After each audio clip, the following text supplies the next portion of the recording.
You and your family are going broke right now, and you don't even know it. When the gold standard was set in place, the price of gold remained a constant $20.65 per ounce, and this price fluctuated only 1 penny over the years 1833 to 1890. That means that for 57 years, the US dollar was literally as good as gold. And that's how the United States currency was designed to be from the very beginning. The Constitution states that our currency was meant to be only gold and silver, to prevent exactly what's happening to the US dollar right now. From the years 1891 to 1930, the price of gold per ounce was still very stable. The low was $20.58 per ounce, and the high was $21.32. And this means that between the years of 1833 to 1930, for a total of 97 years, the price of gold changed in US dollars only 74 cents from top to bottom. Interestingly enough, the price of gold hit an all-time low during the Depression year of 1931. And many people believe this is done on purpose by the newly formed Federal Reserve to really twist the knife in the economy of the day, by reducing the total amount of money in circulation and thus making even the smallest amount of money very tough to come by. There is a common mistake by some people to think that the Great Depression is why the Federal Reserve was created. The truth is the Federal Reserve was in fact created in 1913, and this is well before the Great Depression. Since the Fed's creation, we've been slowly going off the gold standard, until finally, on August 15, 1971, President Nixon, one of the worst presidents in our country's short history, announced that the United States would no longer redeem U.S. currency for gold. And this was the final step in abandoning the gold standard. What is important is to visually see the devaluation of the US dollar since we were taken off the gold standard. Keep in mind the price of gold really doesn't go up or move, it has historical value. It is extremely consistent. So instead of seeing this as the price of gold going up, you need to see this as the value of the dollar dropping like a rock. The price of gold has been flying right now.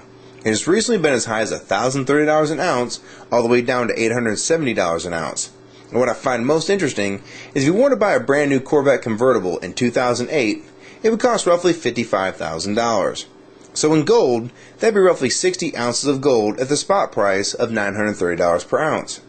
So at the time when gold was $930, you could basically take 60 1-ounce gold coins, cash them in, and buy that very same car.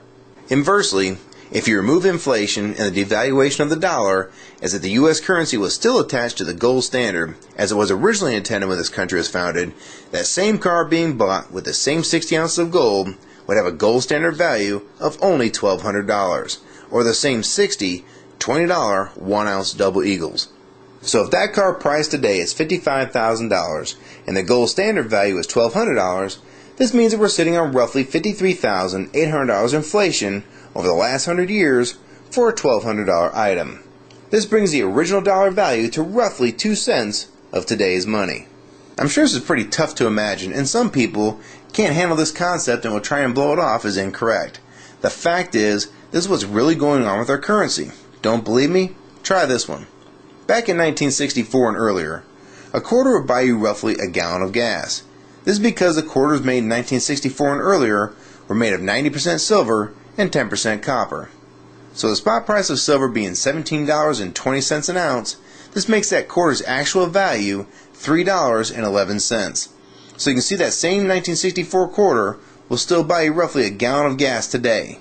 And in case you're wondering, it takes about 5.5 silver quarters to make up a full ounce of silver. This is a fact. The price of gold may fluctuate with the value of the dollar.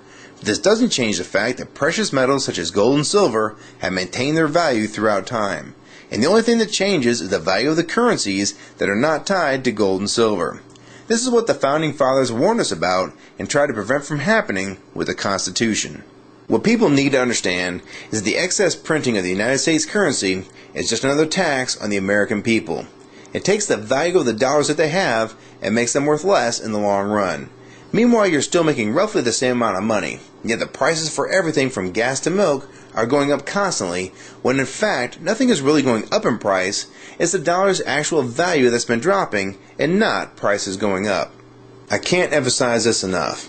If you like this video and find it helpful, please rate it and share your comments on the subject, favorite it, and most importantly, please share this video with everyone you know. I can't tell you how important this is. We need to let people know that they're losing all they worked so hard for and they don't even know it. And only with your support and help can videos like this be seen by people that really need to see what's going on with their money and the economy of the United States. So please help support this channel and others like it.